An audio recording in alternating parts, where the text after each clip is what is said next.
kita bisa begini, duduk santai, tidak ada jatuh bom, tidak ada tembakan. Kita udah enak loh sebenarnya jadi pemuda ini.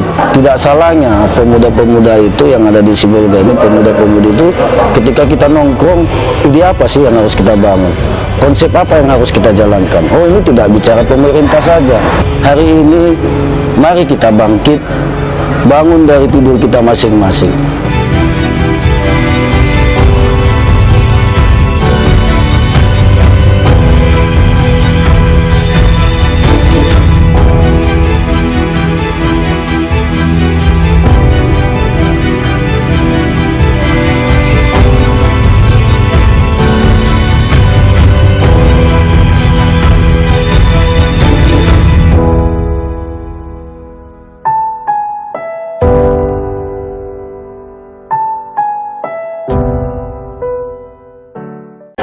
Kalau kita perhatikan secara seksama dengan apa yang terjadi, yang bisa kita lihat sendiri, ada kafe-kafe dipenuhi oleh pemuda. Ini cerminan bagaimana yang kita tangkap ini, Bang Rahmat? Kafe-kafe terlalu banyak anak muda yang bergumul di kafe-kafe. Bukan mengatakan kafe itu tidak baik, tapi apa sebuah hal yang bisa kita tangkap dari aktivitas seperti itu? Sebenarnya itu pertanda kita tidak produktif atau bagaimana? Sebenarnya ini salah satu karena zaman juga ini, Bang. Karena zaman. Iya, satu begini. Sebenarnya ini indikator bahwasanya pemuda sekarang terjebak dalam zamannya. iya, era globalisasi ini. Jadi begini. Sebenarnya udah saya katakan tadi, kembali kepada kesadaran kita masing-masing tadi. Tidak dilarang kok di kafe. Benar. Tidak dilarang juga duduk di mana. Benar. Tidak dilarang kita ke sana kemari. Hanya saja inilah, kalau kita itu hablum minan nas, ya kan, hubungan sesama manusia. Ketika kita duduk, apa yang harus kita bicarakan? Apa yang harus kita bangun? Ide apa sih yang harus kita berikan kepada pemerintah? Jadi dengan kita sering memberikan ide, solusi, tapi perlu ada satu lagi, Bang. Kayak di pemerintah dan DPR juga dan yang lain itu harus mampu merangkul pemuda juga. Memotivasi. Atau kita sekarang ternyata kurang rangkulan gitu loh. Kalau saya katakan bisa dikatakan iya. Karena begini, karena iya, apa ya, ada sebuah pemuda organisasi itu semangat melakukan kaderisasi, semangat melakukan interaksi, semangat mengayomi, membangun agenda perubahan, tapi tiba-tiba rangkulan dan motivasi itu kurang karena masih memakai egonya masing-masing itu, Bang. Jadi sudah saatnya kita bangun. Momen Sumpah Pemuda ini adalah momen bagaimana kita terus menjaga negara ini, memberikan ide kepada pemerintah, memberikan saling rangkul-merangkul, tidak membedakan suku, agama, budaya. Sibolga ini jangan katakan kalau kita nongkrong begini, Bang. Wah, kita orang Aceh di sini duduknya, orang Nias di sana. Iya, blok-bloknya ini tidak boleh. Sibolga ini adalah negeri berbilang kaum. Nah, pemerintah juga harus pandai merangkul itu. Itu tadi. Jujur, saya sedikit bersedih juga pada saat upacara Sumpah Pemuda itu. Hanya beberapa pemuda, organisasi ormas yang diundang. Saya ingin momen Sumpah Pemuda itu dihadiri semua OKP, OKI dan ormas, dihadiri oleh pimpinan, dihadiri semualah. Karena ini adalah momen yang berharga. Kalau tidak ada ini, kemarin deklarasi itu, pemuda itu tidak bersatu, Bang. Mereka juga kebingungan. Nah, itu kan. Menurut Bang Rahmat sendiri, kealpaan teman-teman lain itu faktornya apa? Satu sisi faktornya itu adalah bicara kehidupan. Ada yang sudah berkeluarga, sebagian dia duduk di organisasi sebagai pemuda.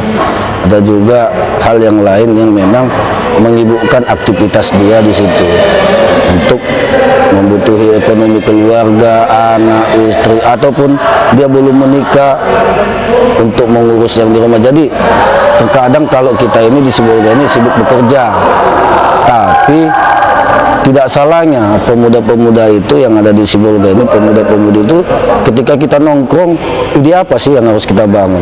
Konsep apa yang harus kita jalankan? Oh, ini tidak bicara pemerintah saja. Contoh bicara kerja, menciptakan pekerjaan di salah satu di kecamatan atau di kelurahan Sibolga. Pemuda itu harus pandai membuat ide gitu. Jangan hanya mampu meminta tanpa memberikan ide. Contoh begini, mengajukan kepada pemerintah kerjasama misalnya. Sibolga itu Tapteng, Sibolga itu banyak pecinta burung. Kita buat budidaya jangkrik, budidaya lele. Jadi ada penghasilan pemuda itu.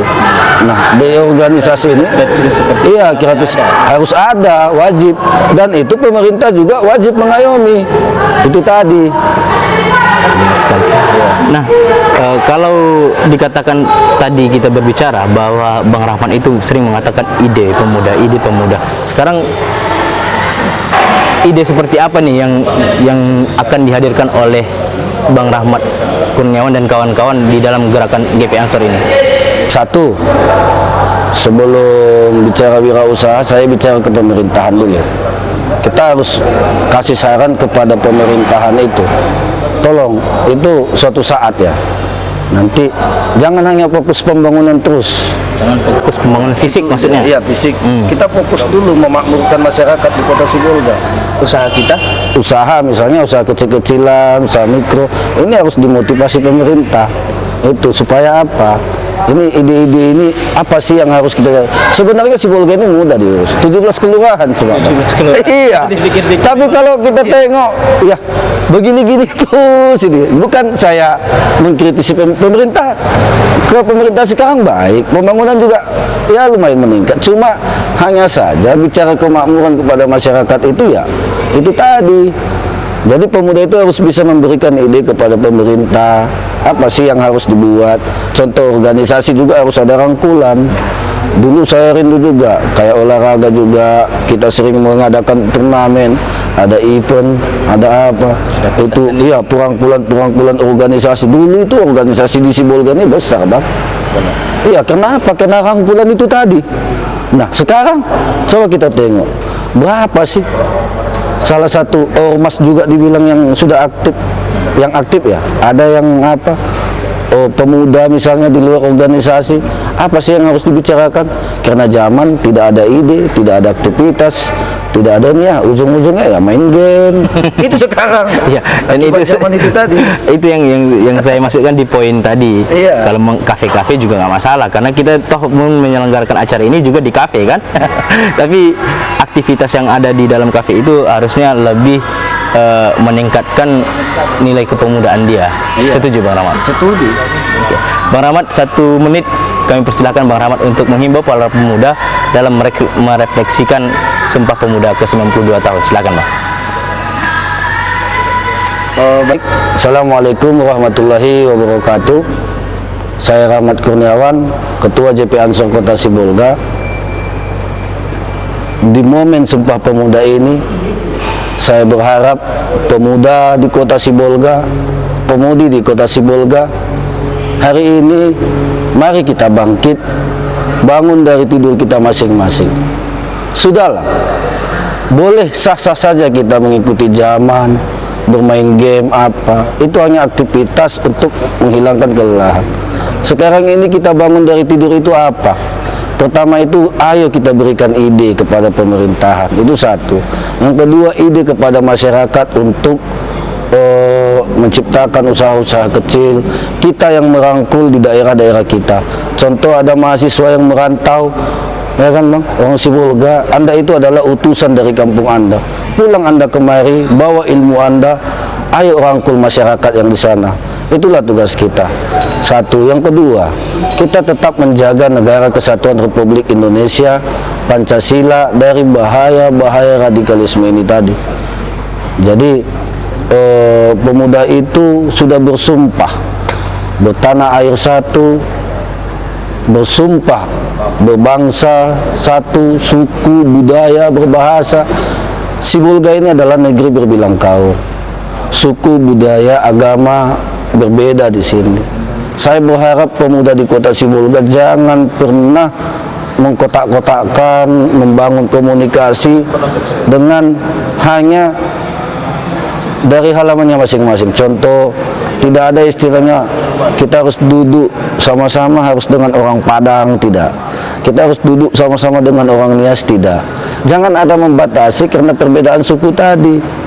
Karena mereka, para pendahulu kita telah mencontohkan kalau kita itu terus bersama.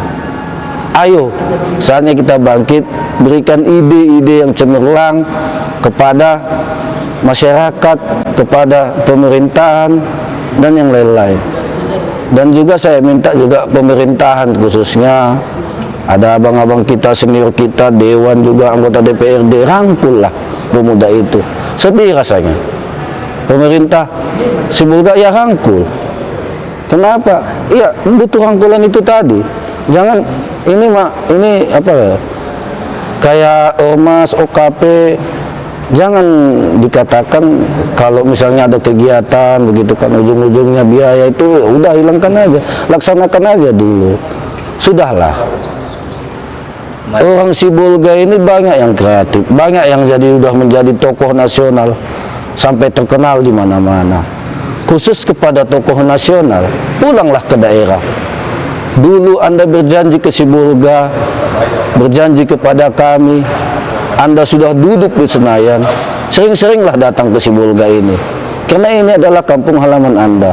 Jangan hanya di kala momen politik Anda baru bisa turun ke sini, tidak. Saya sangat sedih juga sedikit terkait itu. Makanya di momen politik baru hadir, jangan. Di momen manapun, apapun, ada program misalnya, kasih ide-ide itu sama Sibolga. Saya salut kemarin ada kegiatan Sikambang, dikasih fasilitasnya, wah ini bagus. Jangan hanya tertuju kepada itu saja. Contoh di Sibolga ini banyak anak band, bakat apa yang harus kita kembangkan? Coba perlombakan mereka ke tingkat nasional. Sepak bola itu harus ditingkatkan supaya apa? Supaya ada kegiatan pemuda-pemudi itu tadi.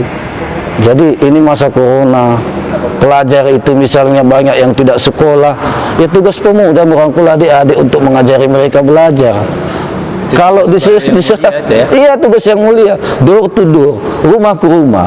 Ayo deh, ini apa PR-mu hari ini? Ini tugas kita. Oke, itu menarik ini Bang Rahmat. Iya. Saya setuju dengan Anda. Door to door. Kalau diserahkan kepada orang tuanya mohon maaf, ada nggak bisa membaca, ada nggak bisa berhitung sebagian. Nah ini tugas kita pemuda di daerah. Mana yang sudah pernah kuliah atau tidak kuliah dia pintar atau apa? Nah ya sudah ini tadi. Nah di daerah mana sini ada pemuda itu yang bisa membangun usaha, sekalipun dia belum sarjana misalnya, tapi dia bisa membuat usaha yang besar. Nah, minta idenya, jangan kita kucilkan. Nah, itu tadi, ide-ide itulah yang harus kita ambil dari seseorang yang sudah berhasil.